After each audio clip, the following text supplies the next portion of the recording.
بسم اللہ الرحمن الرحیم. نئی بات کے ساتھ میں ہوں فواد احمد.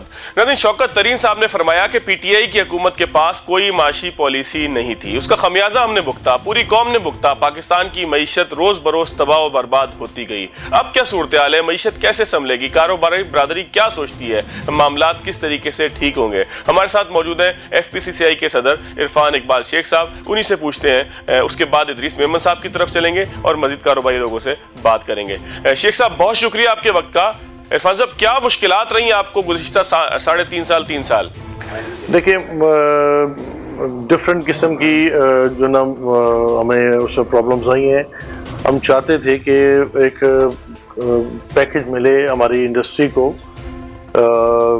اس کے لیے جو کنسٹرکشن پیکج کی طرف پہ ہم چاہتے تھے کہ ایک پیکج ہمیں ملے، جو کہ انہوں نے ہمیں دے دیا. لیکن وہ کیونکہ اس کے بعد گورنمنٹ ہی چینج ہو گئی ہے تو وہ پیکج کا اب جو ہے نا پتہ نہیں آگے کیا حالات ہوگا. میری تو اس گورنمنٹ سے یہ ریکویسٹ ہے کہ یہ جو پیکج دیا گیا ہے اس پیکج کو اس کو آگے لے کے چلیں، کیونکہ اس ملک میں انڈسٹری لگے گی تو آپ کا بزنس چلے گا. آپ کی انڈسٹری لگے گی تو آپ کی ایکسپورٹ بڑھے گی. آپ کی انڈسٹری لگے گی تو جاب کریشن ہوگی جس کی سخت ضرورت ہے. اور یہ انڈسٹری لگے گی تو آپ کی امپورٹ سبسٹیوشن ہوگی جس کی اشد ضرورت ہے، کیونکہ اس ملک میں بے شمار چیزیں ایسی ہیں کہ جو ہم یہاں نہیں بنا رہے.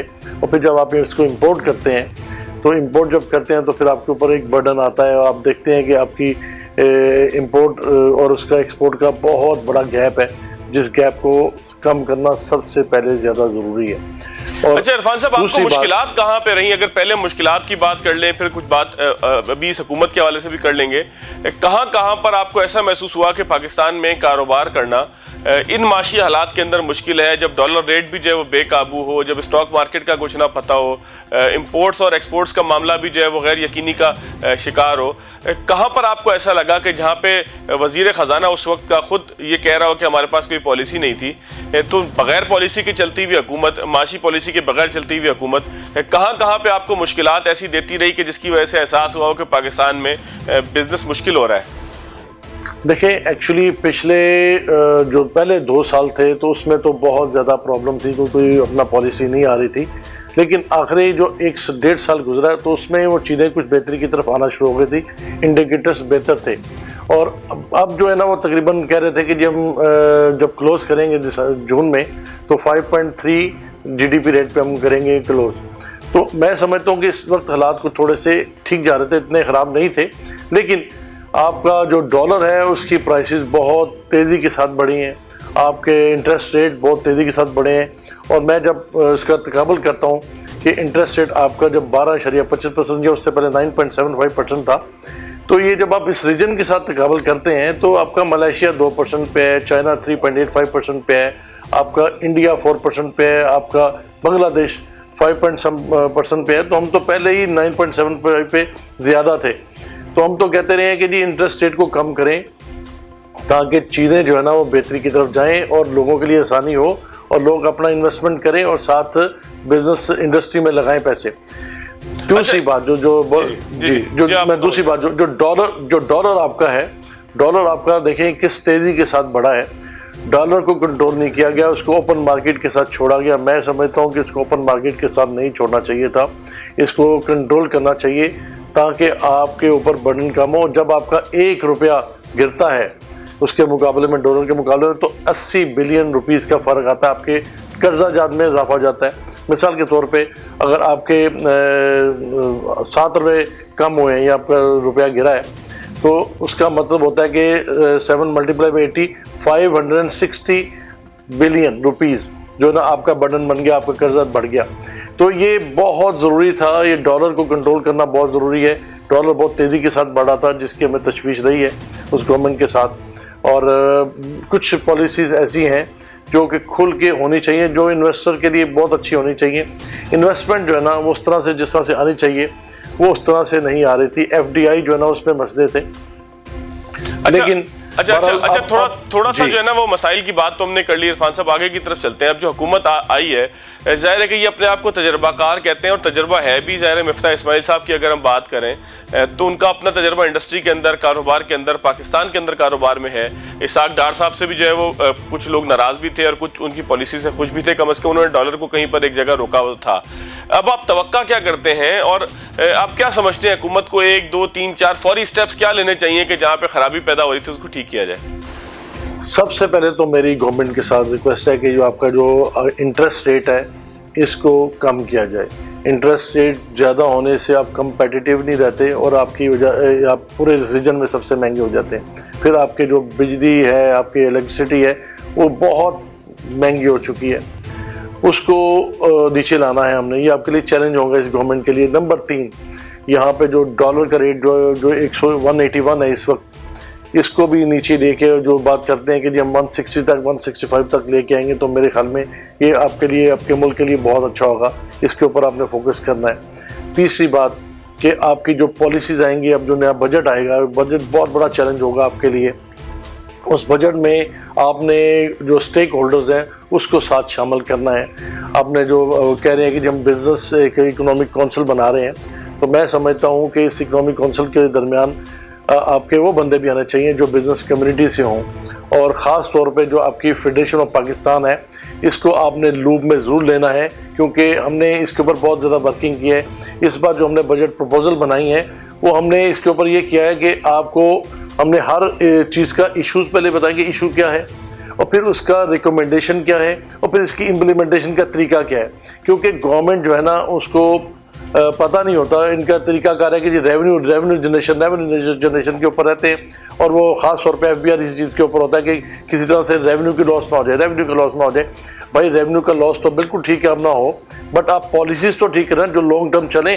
ہم شارٹ ٹرم پہ چلتے رہے, ڈانگ بیسس پہ چلتے ہیں, اس طرح سے کام نہیں چلنے.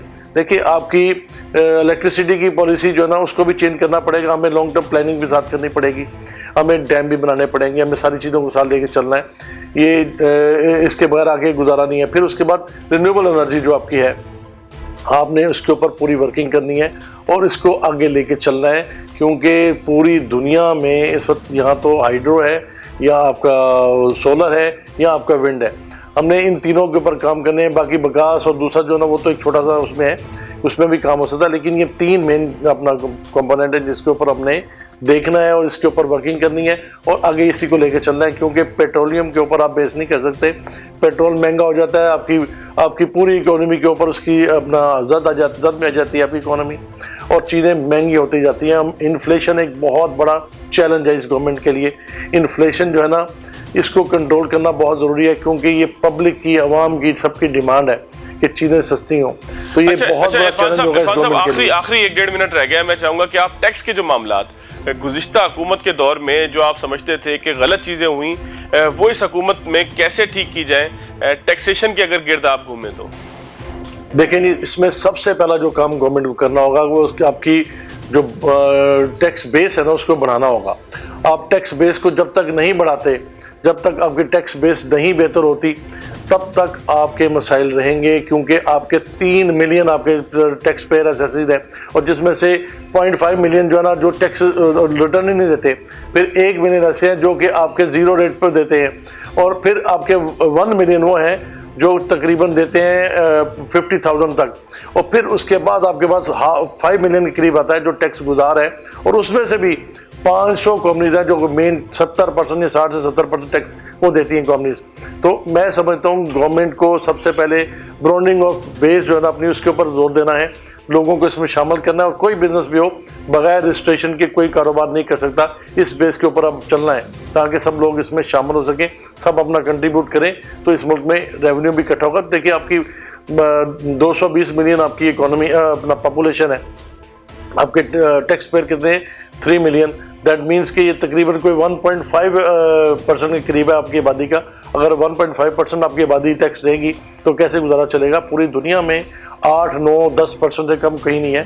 تو ہمیں بھی اس پہ جانا ہے. بالکل ٹھیک. عرفان صاحب بہت معذرت, پروگرام کا وقت محدود ہی ہے. آپ کی بات میں سمجھ گیا کہ ٹیکس نیٹ کو بڑھانا ہے. جو پہلے ٹیکس پیئرز ہیں ظاہر ہے کہ ان کو آپ کتنا کھینچتے رہیں گے. آپ کا بہت شکریہ. یہاں پہ بریک لیں گے, بریک کے بعد آگے کی طرف.